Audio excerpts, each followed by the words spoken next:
My story began the day I discovered my husband had a second family and kicked him out of our perfect home. But it was only after investigating the life he kept hidden that I learned the devastating truth. I wasn't the wife he had betrayed. I was the other woman, and the real victim of a life far bigger than I could have ever imagined. It's a story about the destruction of a life built on appearances and the painful, terrifying journey to find out who I truly was when the illusion shattered. Before I take you back to the beginning, to the moment a single, crumpled piece of paper unraveled a decade of deceit, please take a moment to like this video, subscribe to the channel for more stories of resilience, and let me know in the comments where you're watching from today. Your support means the world to me, and I want to hear from every one of you as we walk this path together. The world I inhabited in the late 1950s was a meticulously crafted stage, a crisp, manicured suburb where the American dream was performed daily. Our street was a line of identical houses with proud white picket fences, and the soundtrack to our lives was the synchronized hum of lawnmowers on a Saturday morning. My life was a portrait of post-war perfection, and I, Elara Finch, was its proud and tireless curator. I was fiercely dedicated to my role as the wife of Arthur, a handsome and ambitious businessman whose star was clearly on the rise. We had a beautiful young son, David, and a home that was the envy of the neighborhood. My emotional state was one of contented pride, a deep-seated belief that our life was a fortress of happiness that I had personally built, and was now responsible for maintaining against any and all threats. In our community, I was respected, even revered, as the model of domestic excellence. At 29, I was the perfect wife, a title I wore with both honor and a quiet, ever-present pressure. I was always impeccably dressed, my hair perfectly coiffed, my home a pristine sanctuary of order and grace. My son was always well-behaved, a miniature gentleman who reflected the stable, loving environment I worked so hard to create. I was the living embodiment of the success my husband had achieved. My flawless home and serene demeanor were the ultimate testament to his ability to provide and succeed. I had poured my entire being into the identity of Mrs. Arthur Finch, believing with every fiber of my soul that his success was my success. His triumphs a direct result of the perfect foundation I laid for him at home each and every day. On the surface, I was the picture of calm, organized devotion. But beneath that placid exterior, I possessed a sharp, observant mind, a quality most people, including Arthur, often mistook for simple domestic efficiency. They saw my attention to detail as a charming quirk, not as the sign of an analytical intellect constantly at work. My greatest vulnerability, the crack in my otherwise solid foundation, was my complete and utter trust in the life we had built together. I believed in the sanctity of our marriage and the truth of our shared dream. My hidden desire wasn't for a career or some grand, worldly adventure. It was for something far simpler and, I believed, more profound. I yearned to be genuinely seen and loved for the woman I was, not just for the flawless role I played as the wife, the mother, and the hostess. The antagonist of my story, the architect of my gilded cage, was my husband, Arthur. He wasn't just a man. He was a master of appearances, a virtuoso of deceit. His defining characteristic was a cold, calculating charm that he wielded with surgical precision. He could make anyone believe anything, and he used this extraordinary talent to construct a life of absolute, compartmentalized falsehood. He could look you directly in the eye, his expression filled with sincerity, and tell you a lie so convincing that you would question your own reality before you ever questioned his word. He moved through our world with an easy confidence that drew people in, making them eager to be a part of his success story, never once suspecting the rotten core beneath the polished veneer. He was celebrated for his ambition, but no one saw the ruthless calculus that drove his every decision. The true oppressive force, however, was the era itself. I was trapped not only by Arthur's lies, but by the rigid patriarchal society we lived in.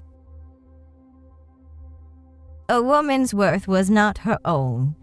It was a direct reflection of her husband's status. Without him, I had no financial independence, no social standing, and no identity that was recognized by the world. The entire system was designed to keep women like me in our place, dependent and compliant. This made his betrayal not just a personal wound, a private heartbreak between a husband and a wife, but a societal cage from which there was no obvious escape. To leave him was to risk becoming a pariah, a cautionary tale whispered about at bridge clubs and dinner parties. The fallen woman who couldn't keep her husband, and by extension, her life, together. My perfect world shattered on a Tuesday afternoon, a day no different from any other. The sun streamed through the laundry room window, illuminating dust motes dancing in the air as I sorted Arthur's clothes.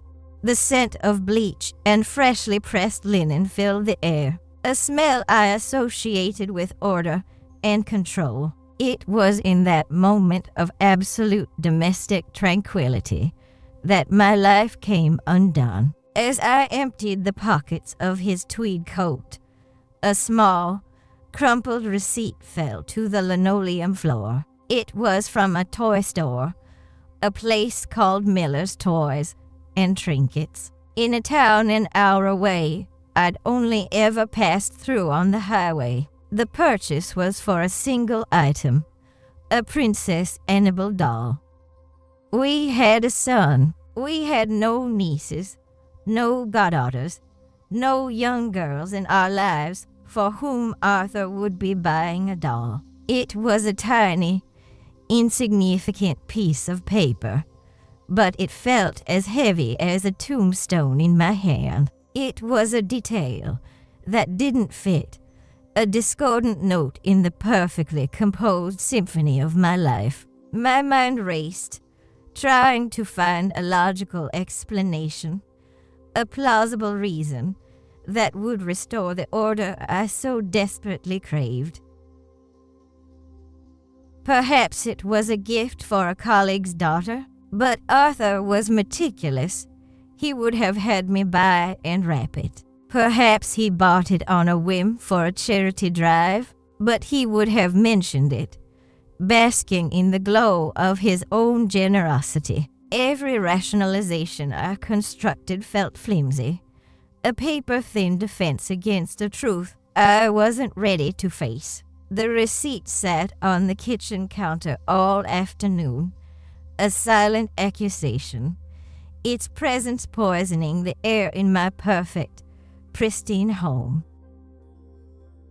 I waited for him to come home, the hours stretching into an eternity of quiet dread. The knot in my stomach tightened with every tick of the grandfather clock in the hall. When I finally heard his key in the lock, my heart hammered against my ribs. He walked in, smiling, kissing me on the cheek as he always did, oblivious to the storm gathering within me. He spoke of his day, of a deal he had closed, of the bright future that lay ahead for us.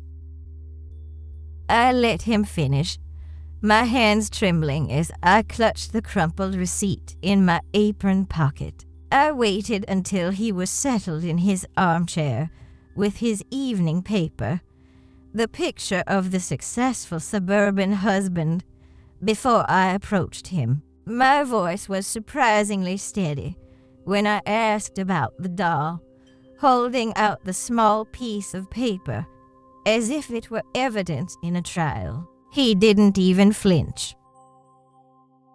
He looked at the receipt, then back at me, and his expression wasn't one of guilt or panic, but of a mild, almost bored annoyance, as if I had uncovered a minor logistical inconvenience. He didn't deny it. He didn't try to lie. With a chilling lack of remorse, he confessed. He told me, in the calm, reasonable tone he used to discuss stock prices or quarterly reports, that he had another family, a woman and a little girl. He explained it as if it were a second business venture, a separate investment of his time and resources. He genuinely expected me to be angry, to cry, and then, ultimately, to accept it. He saw it as a problem to be managed, not a catastrophic moral failing that had just detonated the foundations of our life, our marriage, and our family. For a moment, I was paralyzed, the sheer audacity of his confession sucking all the air from the room. The world tilted on its axis.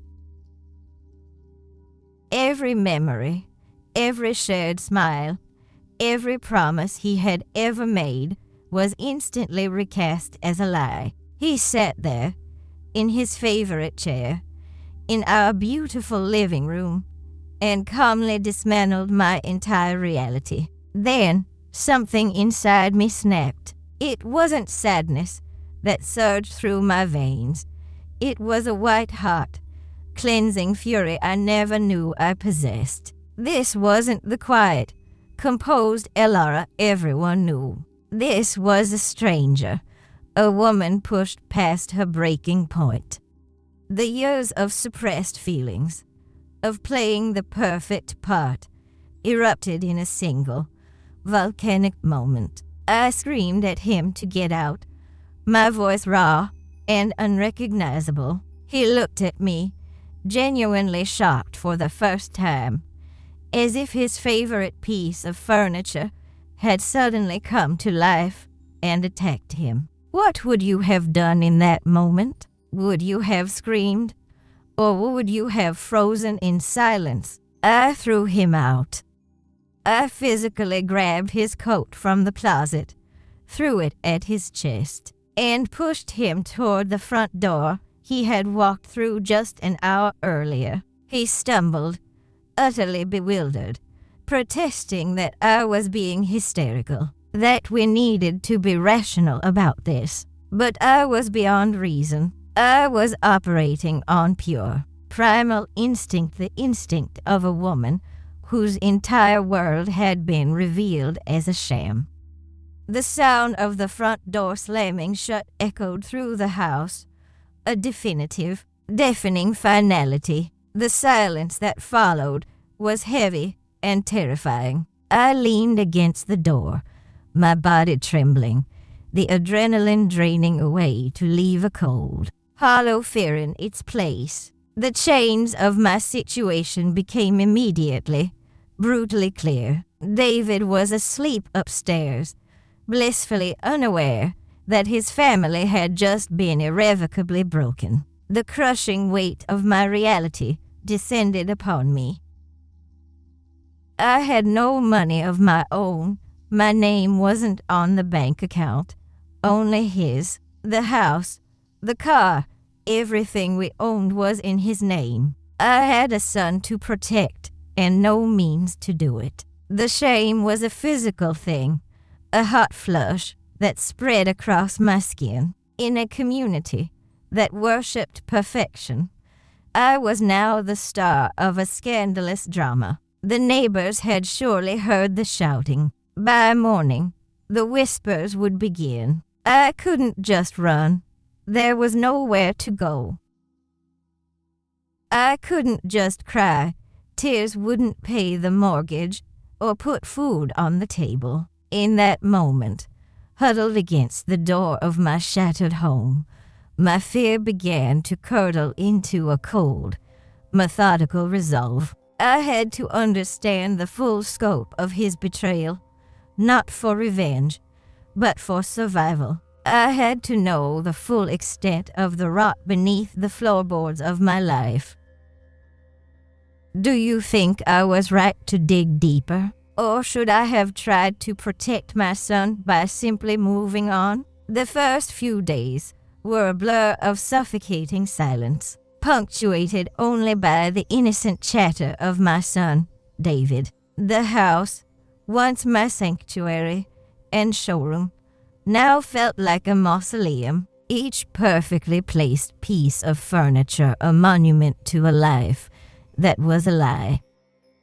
I moved through the rooms like a ghost, performing my domestic duties with a mechanical precision that belied the chaos raging inside me. Sleep offered no escape, only fragmented nightmares from which I would wake with my heart pounding. The cold reality of my situation crashing down on me anew. I was adrift in the wreckage of my life, with no map and no shore in sight.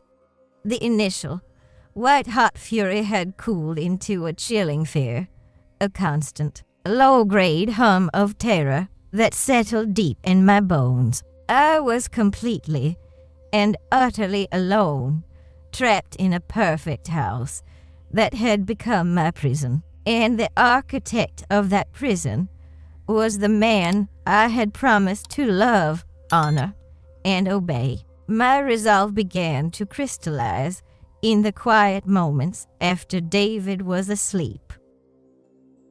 I would sit at the kitchen table, the crumpled toy store receipt laid out before me like a sacred text, its secrets just beyond my grasp. It was the only tangible piece of evidence I had, the single thread I could pull to begin unraveling Arthur's web of deceit. I realized that wallowing in my grief was a luxury I could not afford. Pity would not protect my son, and tears would not pay the bills Arthur would soon stop paying.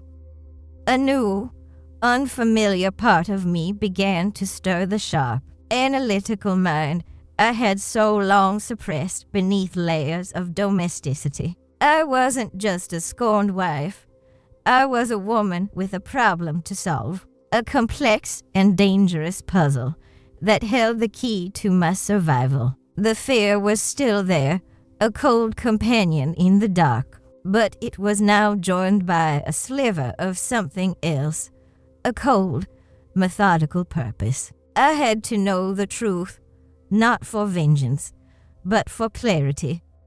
I had to understand the full scale of the battlefield before I could even begin to plan my defense. The first step was a practical one, a small act of rebellion that felt monumental. Arthur handled all the finances, but I, like many wives of my era, had a small secret stash of housekeeping money, cash skimmed from the grocery budget over the years, and hidden away in a loose-leaf tea tin at the back of the pantry. It wasn't much, but it was mine. Counting it out on the kitchen table, the crisp bills felt like ammunition. The next day, while David was at a friend's house, I drove to the public library, a place I hadn't visited since before I was married. I felt a strange sense of shame, as if I were a spy in my own life. I found an atlas and located the town from the receipt. Oakhaven, a small industrial town, an hour's drive west. It was a place you passed on the way to somewhere else, a place Arthur would have no other reason to visit. I meticulously copied the map onto a piece of paper, my hand steady, my focus absolute. This was no longer about emotion. It was about logistics. The drive to Oakhaven was the first time I had ever undertaken such a journey alone. The familiar hum of the Buick's engine, usually a comforting sound associated with trips to the market or the country club, now sounded like a countdown.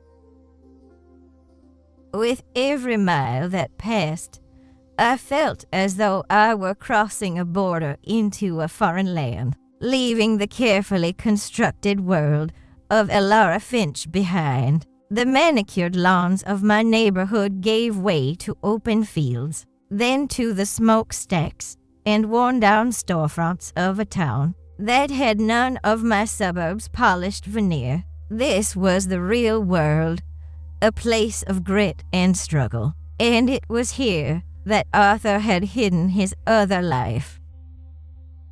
I was terrified, my knuckles white on the steering wheel, but I was also filled with a strange, exhilarating sense of agency. For the first time in years, I was not going where I was told. I was driving toward a destination of my own choosing, a dark and uncertain one, but mine nonetheless. Finding Miller's toys and trinkets was surprisingly easy. It was a small, unassuming shop on a modest main street, its window display filled with faded dolls and wooden soldiers.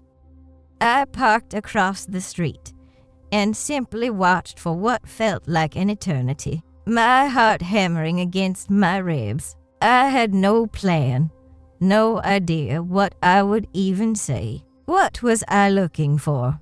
A name? An address? A confession from a stranger? I imagined confronting the other woman, a scene of screaming and accusations playing out in my mind. But the thought left me cold. A public spectacle would only serve Arthur's narrative that I was hysterical. I needed information, not drama.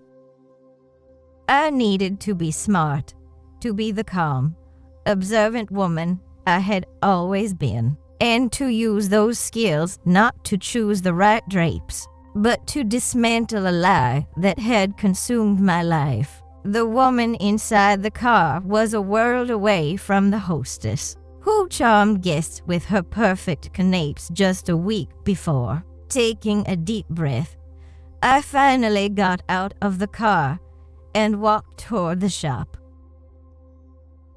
The small bell above the door chimed as I entered, announcing my arrival to a cozy, cluttered interior that smelled of sawdust and old paper. An elderly woman with kind eyes and a cascade of white hair looked up from behind the counter. My carefully rehearsed story died on my lips. In that moment, instinct took over. I approached her not as a detective, but as a fellow woman, a wife in need of a small kindness. I explained, my voice trembling just enough to be convincing, that my husband had bought a Princess Annabelle doll here a few weeks ago as a surprise for our niece, but he had lost the address of the family we were meant to send it to. I described Arthur perfectly, his charming smile, his confident demeanor, the expensive cut of his suit. I was banking on the one thing I knew to be true. Arthur always made an impression. The shopkeeper, whose name was Martha, smiled warmly. "Oh, yes, I remember him," she said, her voice gentle. "A very distinguished gentleman. He was so pleased to find that doll. Said it was for his little girl's birthday." My blood ran cold. Asterisk, his little girl, asterisk. The words hung in the air between us. A confirmation so simple and so devastating it took my breath away. Martha continued, oblivious to the world that was shattering around me. "He's not from around here, is he? Always in a hurry, Mr. Albright is. Albright." The name hit me like a physical blow. It wasn't just another family. It was another name, another identity. The deception was deeper, more intricate than I could have ever imagined. My entire marriage, my very name, was part of an elaborate costume he put on when he came home to me. I struggled to keep my composure, my mind reeling with the implications of this new information. "Albright," I repeated the name silently, tasting the bitter betrayal on my tongue. I thanked Martha, my voice a strained whisper, and managed to ask if she knew where the Albright family lived. "Oh, I couldn't give you their exact address, dear," she said kindly, "but they live over on Sycamore Street, one of those little bungalows near the park. A sweet woman, his wife, though she always looks so tired, poor thing." She said it with such casual sympathy, having no idea that she was describing the woman who shared my husband, the woman who was living a life parallel to my own. I bought a small wooden car for David, the transaction a surreal moment of normalcy in a day that was anything but. The purchase felt like a necessary piece of my cover story, a prop in the terrible play I now found myself starring in. Armed with a street name and a false identity, I drove to Sycamore Street. It was a quiet lane lined with modest, identical houses, each with a small, neat yard. It was a humbler version of my own street, but the underlying aspiration was the same, a small patch of the American dream. I parked at the end of the block, partially hidden by a large oak tree, and I waited. The waiting was the hardest part. Every passing car made me jump. Every pedestrian seemed to be looking at me with suspicion. I was an intruder here, a ghost from another life peering into a world I was never meant to see. I had built a mental image of my rival, painting her as a seductive, glamorous siren who had lured my husband away. I prepared myself to hate her, to see in her everything I was not, to find a simple, straightforward reason for Arthur's betrayal. After nearly 2 hours, just as the afternoon sun began to dip lower in the sky, I saw them. A woman and a young girl, no older than 5, were walking down the sidewalk, the woman carrying a bag of groceries. The little girl was clutching a Princess Annabelle doll, its plastic crown glinting in the light. My breath caught in my throat. This was them. This was his other life. But the woman was not the vamp I had imagined. She was plain, with weary lines around her eyes and shoulders that slumped with a familiar exhaustion. She looked real. She looked like a mother who was tired at the end of a long day. There was no glamour, no overt sexuality, just a profound sense of resignation in the way she carried herself. She unlocked the door to one of the small bungalows and guided her daughter inside, the screen door slapping shut behind them. In that single, fleeting moment, my entire perspective shifted. The neat, simple narrative of the wronged wife and the home-wrecking mistress dissolved into something far more complicated and painful. The hatred I had been nursing, the righteous anger I thought would sustain me, evaporated, replaced by a confusing, unwelcome pang of empathy. This woman was not my enemy. She was a reflection. I saw in her tired posture a mirror of my own exhaustion from constantly upholding the facade of perfection.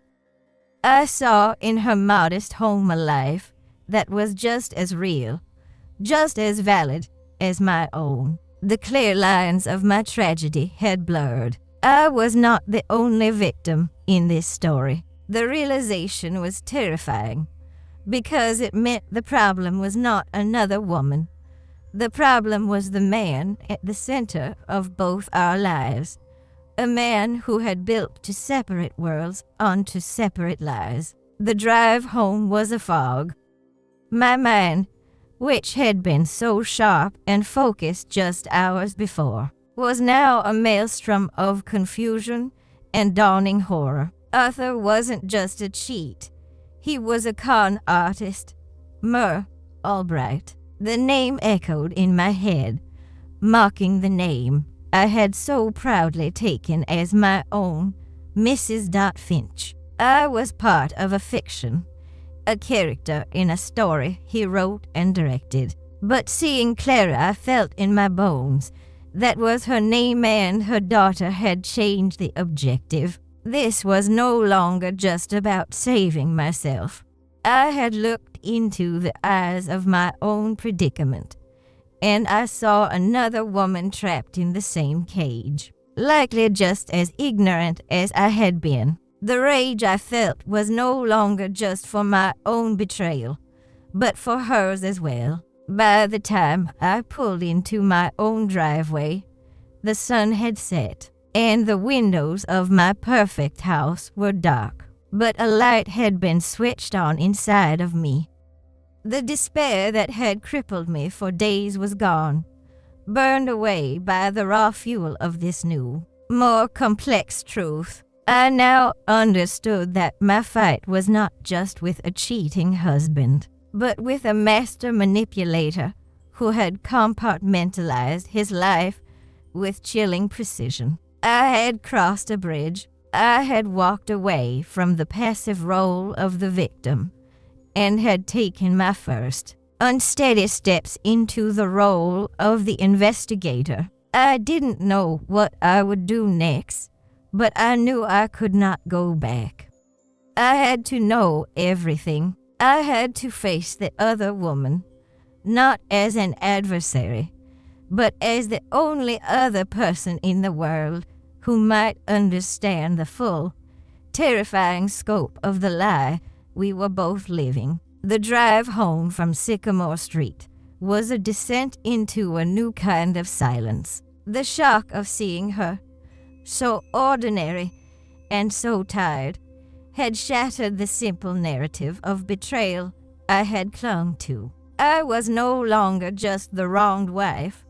My role in this sordid play had become disturbingly unclear. The anger I felt was no longer a clean, righteous flame.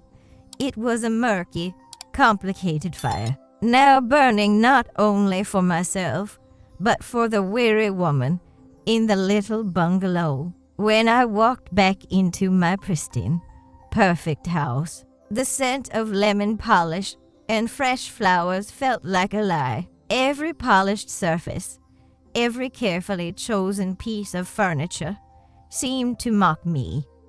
They were props on a stage, monuments to a fiction, and I had been the lead actress, the stage manager, and the most devoted member of the audience, never realizing the entire production was a fraud. My home was no longer a sanctuary. It was the scene of the crime. That night, after I put David to bed, I didn't cry. I walked into Arthur's study, a room I usually only entered to dust.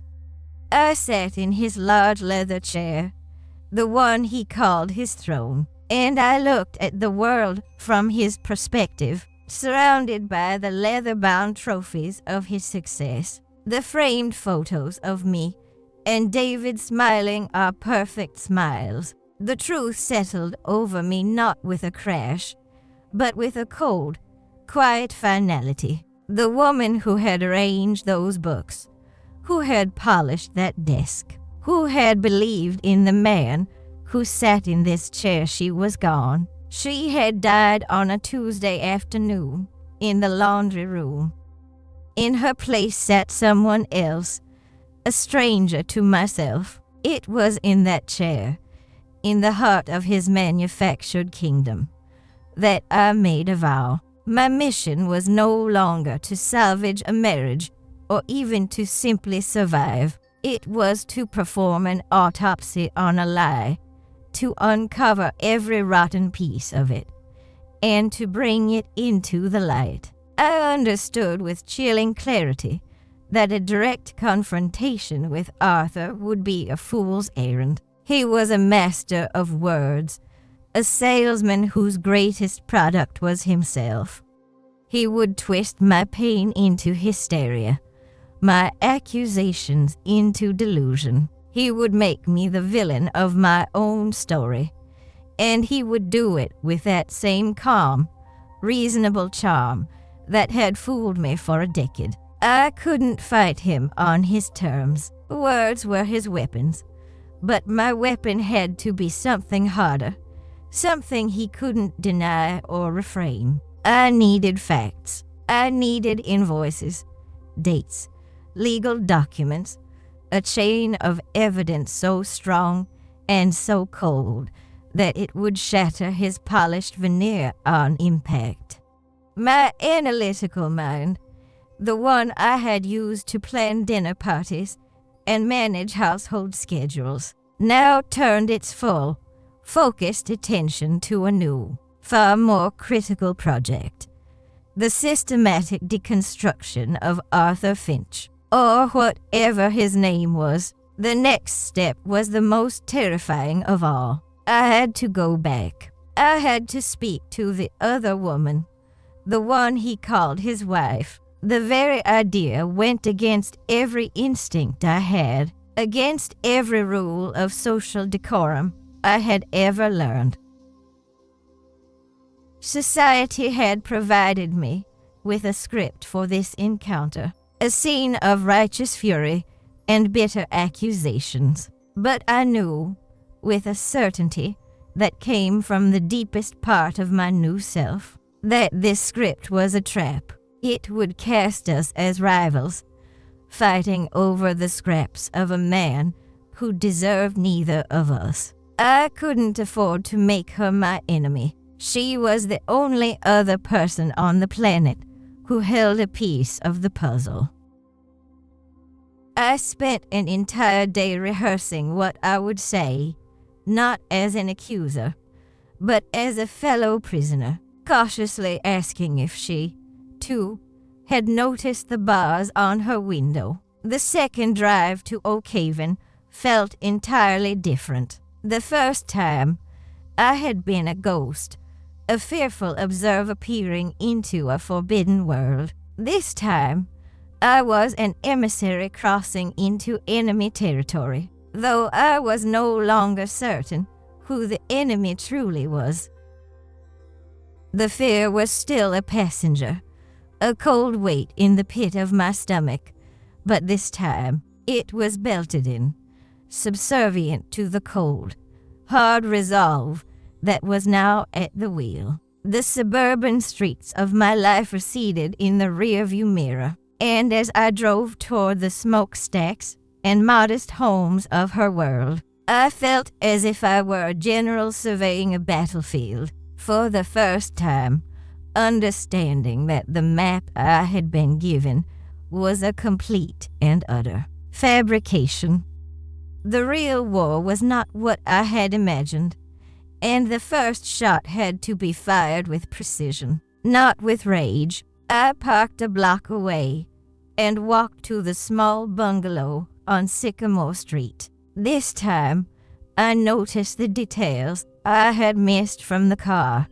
A tricycle overturned on the grass, a small pot of wilting geraniums on the porch, a slight crack in the window pane. It was a home that showed the small, honest signs of life, of struggle, of a reality far removed from my own curated perfection.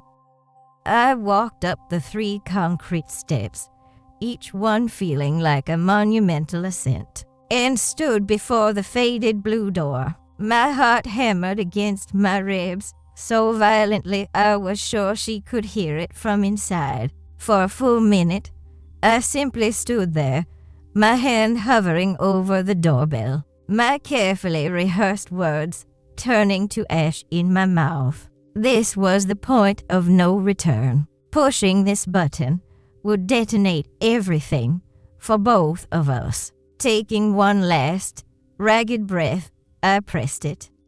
The door opened, and she stood there, Clara, up close. The weariness I had seen from a distance was etched into her face, a roadmap of a quiet, draining sorrow. She was younger than I had imagined, perhaps my own age, but she seemed to carry the weight of more years. Her eyes, a pale, washed-out blue, widened slightly in confusion, not recognition.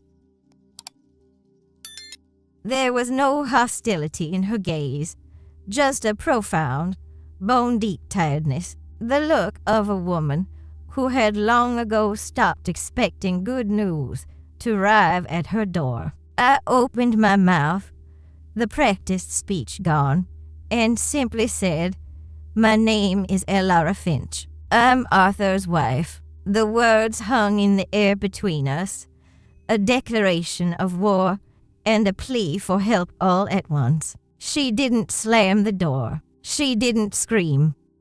Her expression barely changed, except for a flicker of something in her eyes, not shock, but a kind of grim, bitter understanding, as if I had just confirmed a suspicion she had been trying to bury for years. She stared at me for a long moment, then simply stepped back, holding the screen door open. "You'd better come in," she said, her voice quiet and thin, like a thread worn down by too much strain.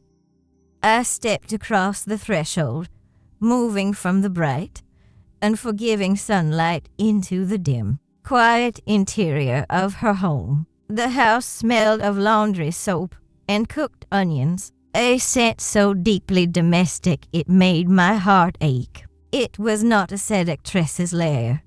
It was a mother's home, filled with a child's drawings taped to the walls and a pair of small, scuffed shoes by the door. We sat at her small kitchen table, the linoleum worn in a path from the stove to the sink.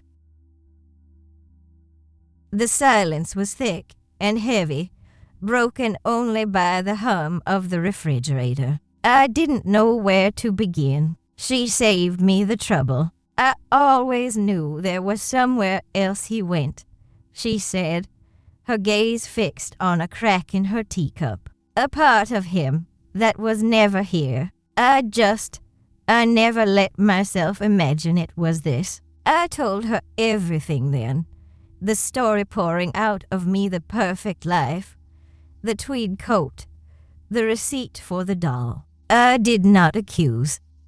I stated the facts as I knew them, laying my name and my marriage on the table between us like a losing hand of cards. She listened without interruption, her hands wrapped tightly around her cup, a single tear tracing a path through the weariness on her cheek. When I finished, she was quiet for a long time. Then she stood up, walked over to a small wooden secretary desk in the corner of the room, and opened a drawer.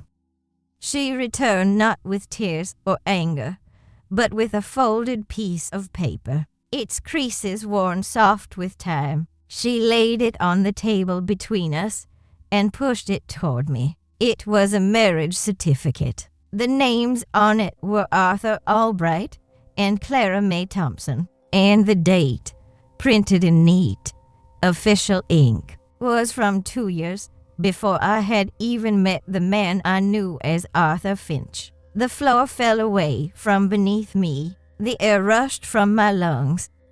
The entire, horrifying truth crashed down on me in a single, silent, devastating wave. I wasn't the wife he had betrayed. I wasn't the foundation of his life. I was the other woman. I was the secret. In that moment, sitting in that stranger's kitchen, every pillar of my identity crumbled to dust. Mrs.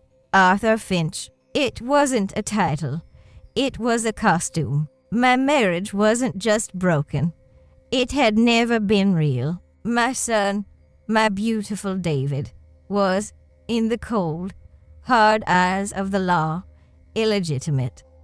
The shame I had felt before was a pale shadow compared to the raw, gutting humiliation that now consumed me. I looked at Clara, and for the first time, I saw her not as a rival or a reflection, but as the true victim of a crime in which I had been an unwitting and now horrified accomplice. We were no longer wife and mistress. We were two strangers who had just discovered they were shipwrecked on the same deserted island, marooned by the same pirate who had stolen both our futures. A new kind of energy began to fill the silence, not of grief, but of a shared, smoldering rage. We started talking, this time not about feelings, but about facts. We laid out timelines, compared stories of his business trips, pieced together the puzzle of his double life. Her small inheritance, which had mysteriously vanished into a failed business venture just before he met me. My father's business connections, which had secured the loan for his new, successful company.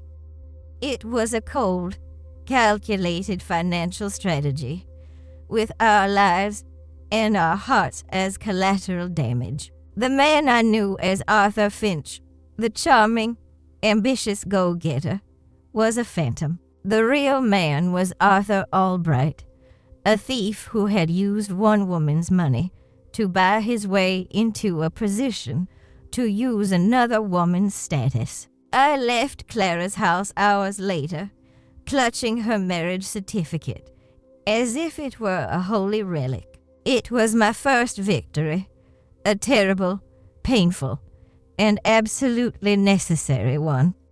Driving back toward the life that was no longer mine, I felt a profound and irreversible shift inside me. The grief was still there, a deep, aching wound, but it was now overshadowed by a purpose so clear and so sharp. It felt like a shard of ice in my chest. I was no longer a victim, weeping in the ruins of her perfect life. I was a woman who had been lied to, used, and legally erased. But I was also a woman who now held the truth in her hands. The fight ahead would be ugly, and it would be brutal, and I knew Arthur would stop at nothing to destroy me, to protect his lies. But I was no longer fighting for a name or a house. I was fighting for my very existence. And for the first time, I was not fighting alone. The drive back to my pristine prison was a journey through a landscape of ghosts. Every landmark, every familiar turn, was a monument to a life that had never been mine. The marriage certificate from Clara's kitchen sat on the passenger seat, its crisp folds holding a truth more devastating than any affair. It was not a weapon. It was my own death certificate, the legal document proving that Elara Finch, as I knew her, did not exist. I walked back into my house, and the scent of lemon polish and roses, once a source of pride, now smelled like embalming fluid. The silence was no longer peaceful. It was the suffocating silence of a tomb.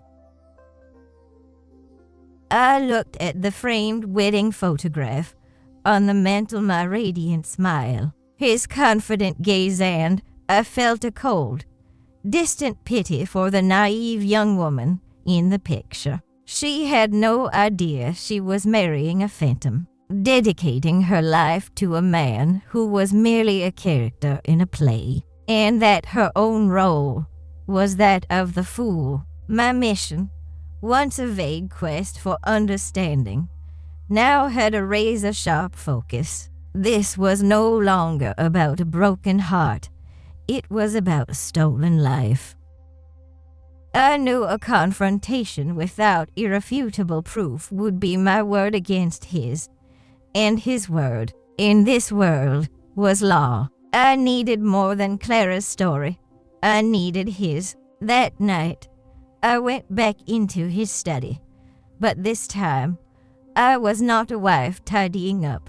I was a forensic investigator excavating a decade of lies. I moved with a cold, silent purpose, my fingers tracing the spines of his leather-bound books, my eyes scanning for anything out of place. It was in the back of his desk drawer, tucked inside a hollowed-out copy of The Art of War, that I found it, a small, brass key. It was for a safe deposit box at a bank downtown, a bank we did not use. Alongside it was a thin ledger, its columns filled with his meticulous handwriting, tracking sums of money moving between accounts under two different names, Finch and Albright. The rot was deeper than I ever imagined. Arthur, believing he still held all the cards, arrived 2 days later. He didn't use his key. He rang the doorbell, a calculated performance of a penitent husband seeking forgiveness. He had a bouquet of my favorite lilies in one hand and a carefully rehearsed apology on his lips. He expected to find me broken, desperate, ready to accept any terms to have my perfect life back. The effort it took to keep my face a mask of weary grief, to not let the cold fury in my veins show in my eyes, was the hardest performance of my life. I let him in, let him speak of his terrible mistake, his moment of weakness. I listened to the lies, each one a drop of poison, and I played my part, nodding quietly, letting him believe he was winning, that his carefully constructed world was settling back onto its foundation. He was so confident in his power over me, so certain of my dependence, that he never once suspected the woman standing before him was no longer his wife, but his executioner. The illusion held for less than an hour. He was pouring himself a drink, his back to me, when he saw it. On the small table by the window, where I had been outlining my thoughts, was the map I had drawn to Oak Haven, with Sycamore Street circled in red ink. I had forgotten to put it away, a single, fatal error in my new, clandestine life. I saw his shoulders stiffen. He set the glass down with a slow, deliberate click that echoed in the silent room. When he turned to face me, the charming mask of Arthur Finch was gone. It didn't just slip, it shattered, revealing the cold, reptilian predator that had been hiding underneath all along. His eyes, which moments before had been filled with feigned remorse, were now flat and dead. glittering with a rage so pure and so terrifying it made the air in the room feel thin and cold. The game was over. He knew. "What have you done?" he asked, his voice a low, menacing hiss that bore no resemblance to the smooth, confident tones I knew. He didn't wait for an answer. He crossed the room into strides, his charm replaced by a palpable aura of violence. He wasn't the man who had cheated. He was the mastermind whose system had been breached. His anger wasn't born of guilt, but of infuriated pride. "You foolish, meddling little girl," he spat, his face inches from mine. "Did you really think this life was yours? This house, that car, the name you wear it was all a transaction. I gave you a perfect world, and all you had to do was live in it and not ask questions." It was in that moment I understood his true crime wasn't bigamy or theft.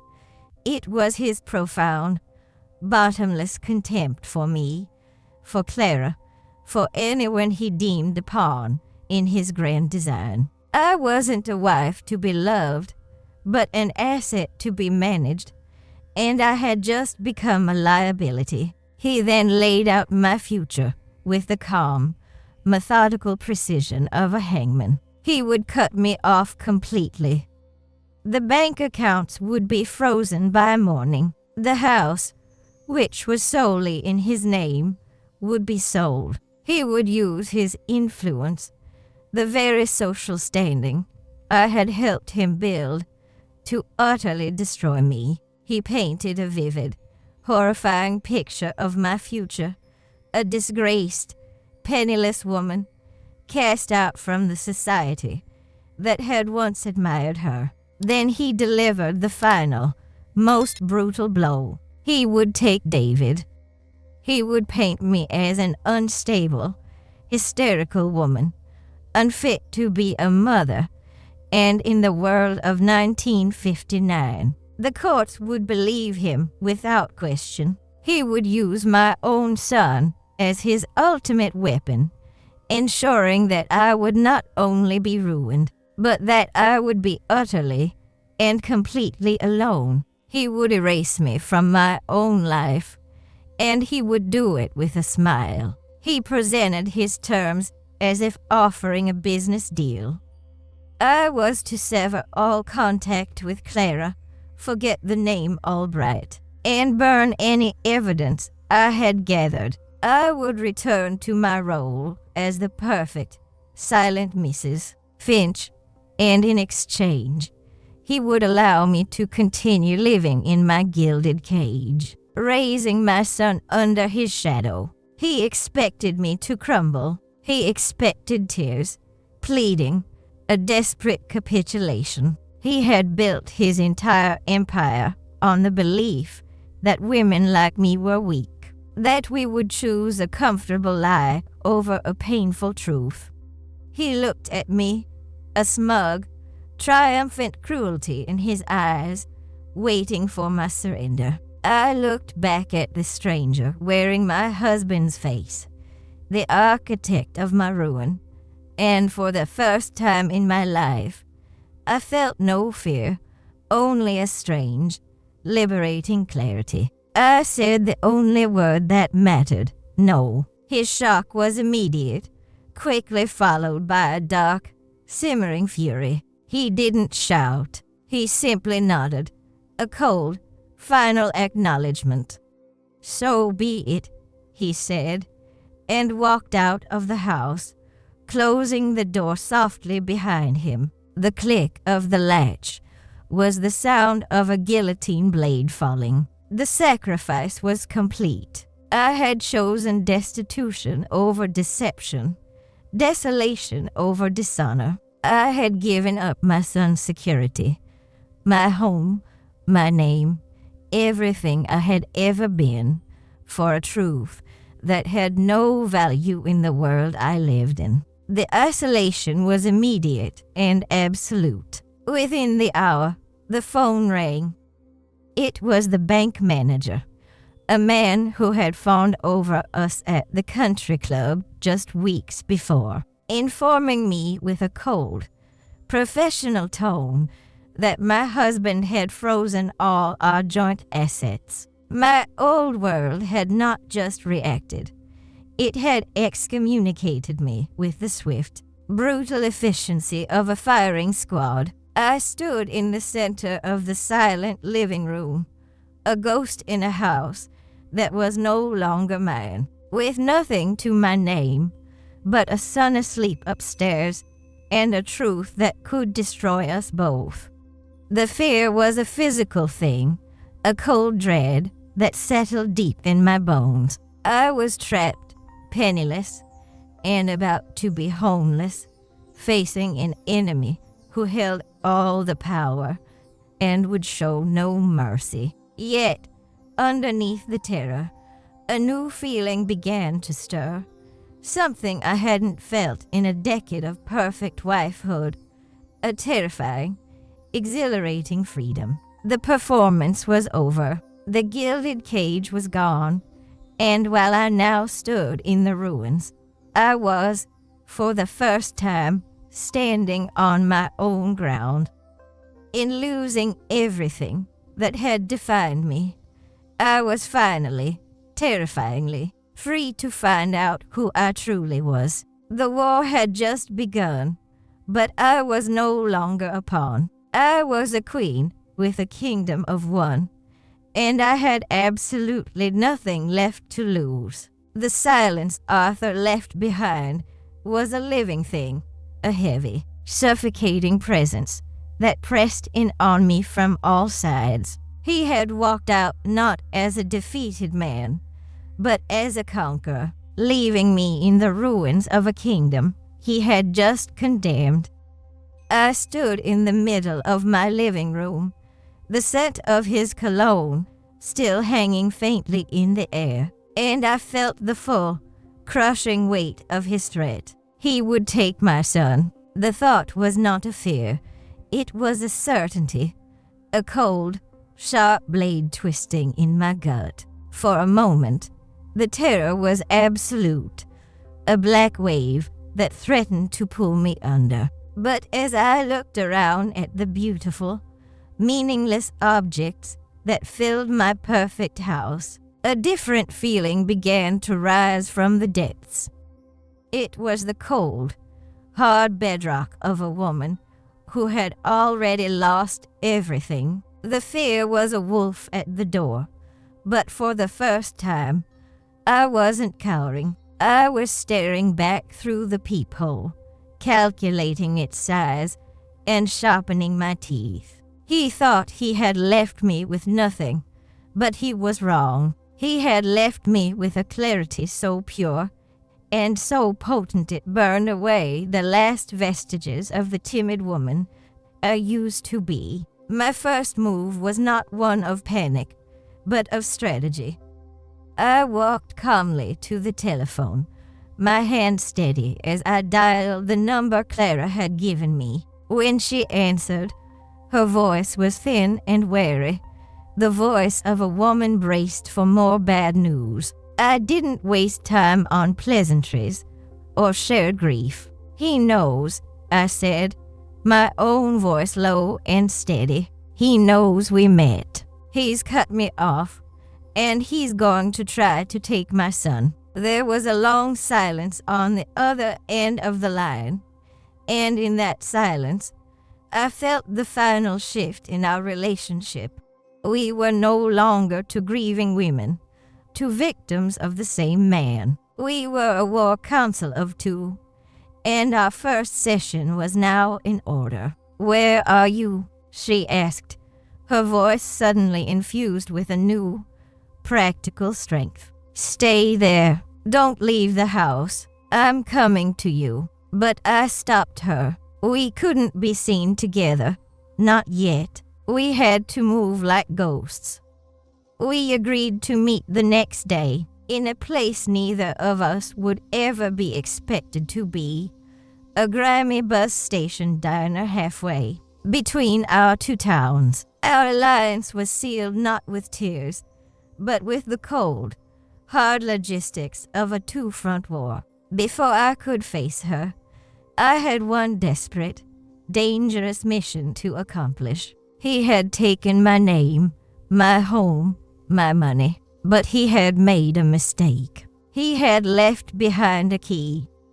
The small brass key from his hollowed-out book felt heavy in my palm, a single, tangible piece of his secret world that he had forgotten in his haste to destroy me. It was for a safe deposit box at a downtown bank, a place where the name Finch meant nothing. I knew it was a gamble. He could have already emptied it, or worse, left instructions with the bank to have me arrested if I tried to access it. But it was the only move I had. The next morning, I dressed not as the elegant Mrs. Finch, but as someone else entirely, a plain, forgettable woman in a simple dress and a headscarf. Someone who would not draw a second glance. I drove downtown, my heart a cold, steady drum against my ribs. Every stoplight felt like an accusation, every passing car a potential spy. I was an outlaw in my own city, on my way to commit a crime that was not a crime, stealing back a piece of my own stolen life. Clara was already there when I arrived at the diner, sitting in a cracked vinyl booth in the back corner, a cup of untouched coffee in front of her. Seeing her in the harsh fluorescent light, I was struck again by how different we were, yet how profoundly the same. She wore a simple, mended coat, but the weariness in her eyes had been replaced by a steely glint of resolve. I slid into the booth opposite her and placed the brass key on the sticky Formica tabletop between us.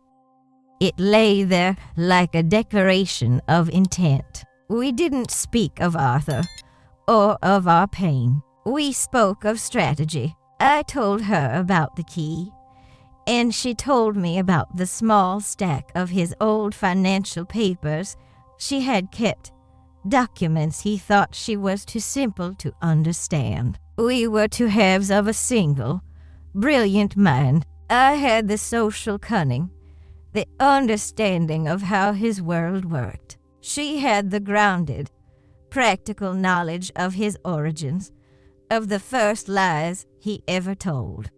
We sat there for an hour, two invisible women in a forgotten diner, and we drew the blueprint for his destruction on a paper napkin. Together, we went to the bank. Clara waited in the car, the engine running, a getaway driver in a heist that felt more real than my entire marriage. I walked in, my head held high, and approached the clerk with a confidence I did not feel. I presented the key and a forged signature on a withdrawal slip, a skill I hadn't realized I possessed until desperation demanded it. Every second I stood at that marble counter felt like an hour. The clerk, a severe-looking man with thin spectacles, examined the signature, then me, then the key. I could feel my blood turning to ice, but Arthur's arrogance was his undoing. He had set up the box under a pseudonym he used for his shadier dealings, a name unconnected to either Finch or Albright, believing it made him untouchable. To the bank, I was just another anonymous client. The clerk nodded and led me back into the vault. The sound of the heavy steel door swinging open was the most beautiful sound I had ever heard. He unlocked the box, slid it out, and left me alone in the small, sterile room. My hands trembled as I lifted the lid. It wasn't a fortune in cash. It was something far more valuable. It was an arsenal. Inside were documents, neatly filed and organized. There were deeds to properties I had never heard of, purchased with funds I now recognized had come from Clara's inheritance. There were loan applications for his business, using my father's name as a guarantor, without his knowledge. And there, at the very bottom, was a second ledger, a meticulous record of his entire criminal enterprise, detailing every dollar he had moved, every asset he had hidden, every lie he had leveraged into profit. It was the complete, undeniable story of his fraud, written in his own hand. I stuffed the papers into my large handbag, my heart pounding with a terrible, triumphant rhythm. I walked out of that bank not as a victim, but as a woman armed with the truth, a truth so cold and so hard it could shatter empires. Arthur had built an empire of lies, an impenetrable fortress. I had just walked out of the armory with the keys to the kingdom and the blueprints for its demolition. The 6 months that followed were a lifetime. Arthur made good on every one of his threats with a speed and brutality that was breathtaking. The locks on my home were changed, my car was repossessed, and a formal eviction notice was served. I was a pariah, the subject of vicious, whispered gossip that painted me as a mentally unstable gold digger who had tried to blackmail her long-suffering husband. My friends, the women with whom I had shared coffees and confidences, now crossed the street to avoid me. I was utterly alone, adrift in a sea of social condemnation.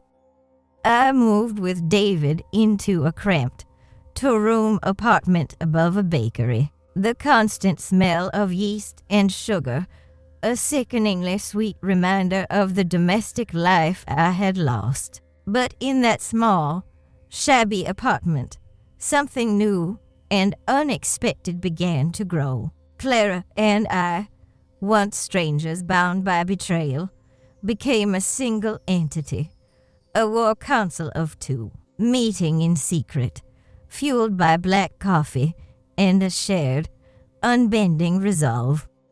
We were no longer victims. We were survivors, and we were methodically building an arsenal. Our strategy was born in the quiet desperation of those late nights, hunched over Clara's small kitchen table. We were not planning a messy, emotional confrontation. We were preparing a case. We were prosecutors building an airtight indictment against a man who believed himself to be above the law and beyond reproach. We spent weeks meticulously cross-referencing the documents from the safe deposit box. With the old financial statements Clara had saved, we pieced together the timeline, tracing the flow of her inheritance money into the accounts that funded his new life. As Arthur Finch, we made copies of everything, creating a dossier of his crimes that was cold, factual, and irrefutable. We knew we had only one shot to bring him down, and it couldn't be in a private room or a lawyer's office. It had to be public. It had to be a spectacle of truth in the very arena where he had built his empire of lies. The perfect moment presented itself like a dark gift. The announcement that Arthur Finch was to be honored as the Chamber of Commerce's Businessman of the Year. His coronation would be his execution. The night of the gala arrived on a wave of cold November air. Clara and I did not look like avenging angels. We looked like what we were too tired, determined women who had pawned the last of their decent jewelry to afford too simple. Dark dresses and tickets to the event. We were invisible, and that was our greatest strength. We entered the grand ballroom of the city's finest hotel, a place where I had once chaired a charity luncheon, and the opulence of the room was a physical assault.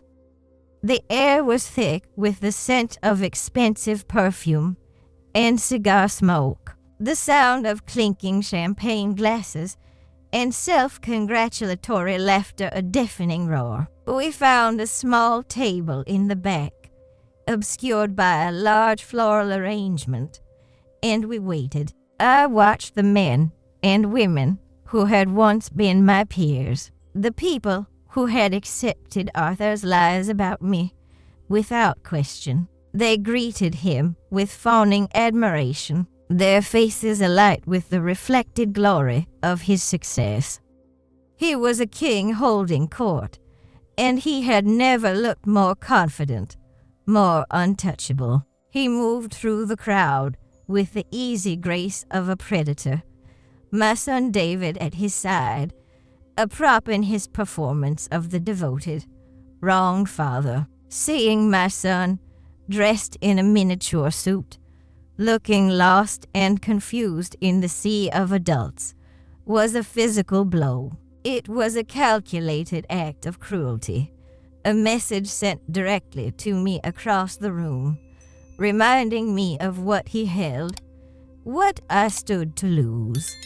For a moment, my resolve wavered. The fear for my child was a primal, suffocating force. But then I looked at Clara, her knuckles white as she gripped her small clutch, her eyes fixed on the stage with a terrifying, unwavering focus. I saw in her face the reflection of my own purpose. This was not just for us. This was for our children, to show them that you do not bow to monsters, no matter how powerful they appear. I took a slow, steadying breath, the cold fire of my resolve burning away the fear. We would not falter. The master of ceremonies, a portly man with a booming voice, took the stage and began his glowing introduction. He spoke of Arthur's integrity, his vision, his tireless dedication to the community, his role as a model husband and father. Every word was a lie, a polished stone laid upon the monument of his deceit.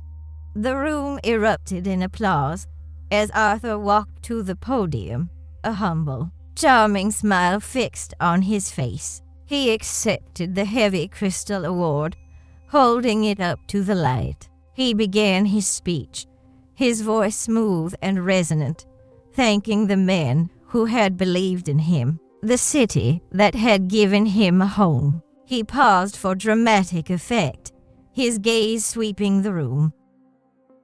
But most of all, he said, his voice thick with false emotion, I want to thank my son, David, who has been my rock through a difficult and trying time. That was our cue. As the room filled with another round of sympathetic applause, Clara and I stood up. We began to walk toward the stage, our movements calm and deliberate. The sound of our heels on the marble floor was a quiet, insistent clicking that slowly began to cut through the noise. A few heads turned, then a few more.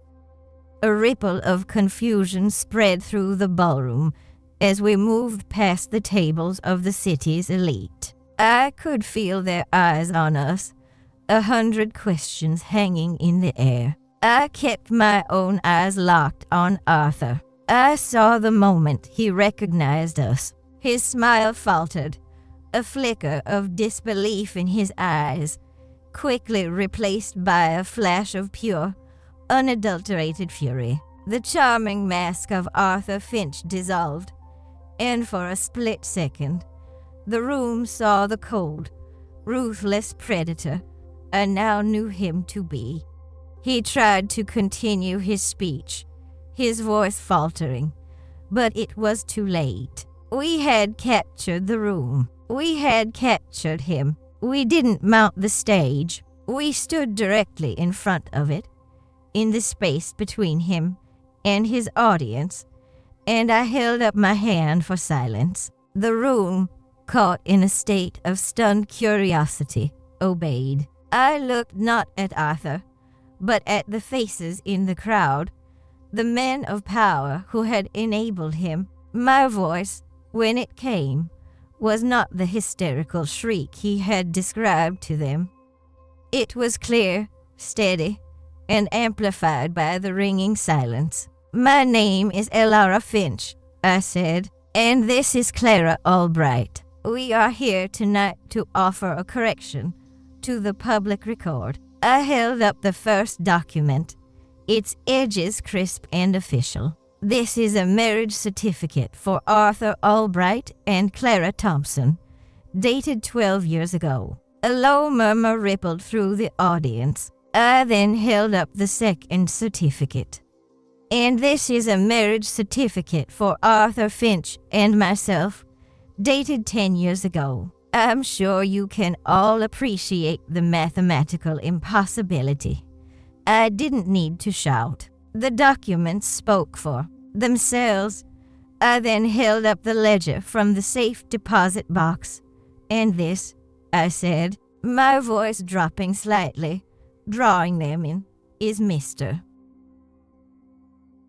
Albright's own meticulously kept record of how he systematically transferred his first wife's inheritance into the accounts that he used to build the life he has with me." I paused, letting the weight of the word stole hang unspoken in the air. I saw it on their faces, the dawning comprehension, the shift from confusion to shock to a cold, horrified understanding. They were not just witnessing a domestic dispute. They were witnessing the public execution of a man's character. They were realizing that the man they had just named Businessman of the Year was not a pillar of the community, but a con artist, a thief, and a bigamist. Have you ever had to speak a truth so heavy it could shatter an entire room into silence? Arthur stood on the stage, frozen, the crystal award still clutched in his hand. The color drained from his face, leaving behind a waxy, gray pallor. He opened his mouth to speak, but no words came out. He was a master of words, a virtuoso of lies, but in the face of cold, hard, documented truth, he had nothing. He was exposed, stripped bare in front of the very people whose admiration was the fuel he ran on. The silence in the room was the most profound sound I had ever heard. It wasn't an empty silence. It was a heavy, damning silence, thick with judgment and the catastrophic sound of a reputation disintegrating into dust. It was the sound of every door in the city slamming shut in his face. It was the sound of his perfect world ending. Our work was done. We had not come for an argument or a confession. We had come to present the evidence, and the jury had delivered its verdict in that deafening silence. Without another word, Clara and I turned and walked back through the parted sea of stunned guests. No one tried to stop us. No one said a word. We walked out of the ballroom, out of the hotel, and into the cold, clean night air. I took a deep breath, the frigid air a balm on my burning lungs. It was not a feeling of giddy triumph or vengeful satisfaction. It was a feeling of profound, sober finality. It was the feeling of a war won, a terrible and necessary battle that had cost us everything, but had given us back ourselves. The chains of Arthur Finch and Arthur Albright, of the perfect wife and the other woman had been shattered. We were simply Alara and Clara, two women standing under a vast, dark sky, finally, terrifyingly free. The fallout was immediate and absolute. The story was a scandal, too big to be contained by whispers, exploding across the city's newspapers. Arthur wasn't just disgraced, he was annihilated. His business partners abandoned him. His lines of credit were revoked, and the empire he had built on a foundation of lies crumbled into insolvency within weeks. He tried to fight, to spin a new narrative, but the evidence was too public, too damning. The king had been deposed, left with nothing but a tarnished name and the rubble of his cardboard castle. He disappeared from the city, a ghost haunted by the public ruin he had so meticulously engineered for me, but had ultimately brought upon himself. The legal battles that followed were messy and draining, but they were battles we were now equipped to fight. The documents I had secured not only proved his crimes, but also allowed us to reclaim a small fraction of what he had stolen, enough for a new beginning. In the aftermath, our victory did not feel like a triumph. It felt like surviving a shipwreck. The legal battles were a grim, grinding affair, fought not in a grand ballroom, but in stale, wood-paneled offices and courtrooms that smelled of dust and desperation. Arthur, true to form, vanished. He didn't face the consequences. He simply dissolved into the shadows, leaving behind a tangled web of debt and disgrace for others to clean up. We fought for every penny, not out of greed, but out of a primal need for restitution. What we recovered was not a fortune. It was a pittance, a fraction of what he had stolen from Clara and leveraged from my family. But it was enough. It was the seed money for a life we had to build from scratch, a life that would be entirely our own, unwritten by any man. It was the foundation, laid not on a lie, but on the hard, cold ground of our shared reality. Our partnership wasn't born of friendship, but of a shared, steely-eyed necessity. We were two soldiers left on a battlefield, and we knew the only way to survive was to rely on each other. We pooled our meager resources and our complementary skills. Clara, with her practical, no-nonsense grit, knew how to make a dollar stretch into 10. I, with the strategic mind I had once used to plan flawless dinner parties, knew how to navigate the social currents and present a polished front. We started a catering company from Clara's small kitchen, a business built on the very domestic skills society had told us were our only worth.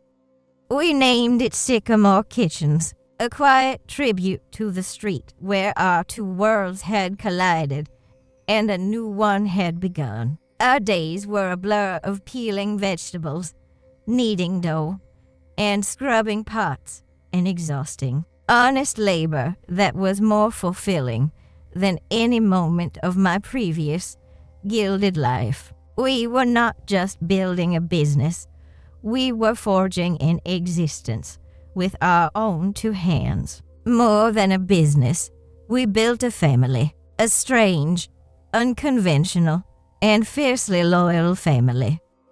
David and Clara's daughter, Lily, were not half-siblings connected by a man's deceit. They were simply siblings, raised under one roof in a home filled with the boisterous, messy reality of life, not the hushed perfection of a showroom. They were raised by two mothers, a matriarchy forged in the fires of betrayal. Our home was not a place of silent, ordered beauty, but a place of loud laughter, spilled milk, and the constant, comforting scent of baking bread and simmering stock.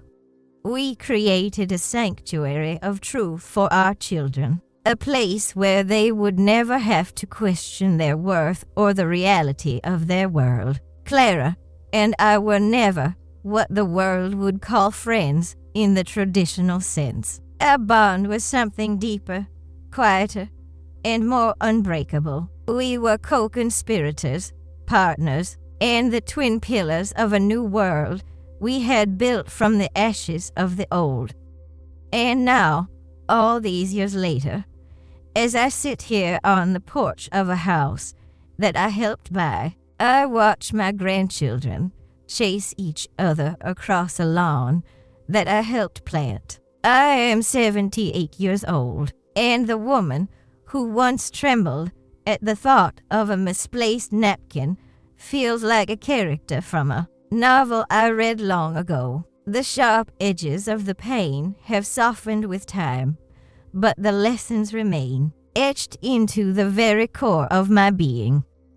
The peace I feel now is not the fragile, manicured peace of my youth, but something far more resilient. It is the deep, quiet peace that comes only after the storm, the kind of calm that is earned, not given. It is the peace of knowing that every brick in this house, every flower in this garden, every laugh that echoes from my grandchildren is real. It is a legacy built not on a man's success, but on the strength of two women who refuse to be erased. I learned the most profound lesson of my life in the ruins of Arthur's lies. I realized then that being a victim is a role someone tries to assign to you, a costume they demand you wear. But being a survivor is a title you claim for yourself through action and will. It is the choice to stand up amidst the wreckage and begin to build again, even if all you have are broken pieces. Arthur's greatest deception wasn't his secret family or his stolen money.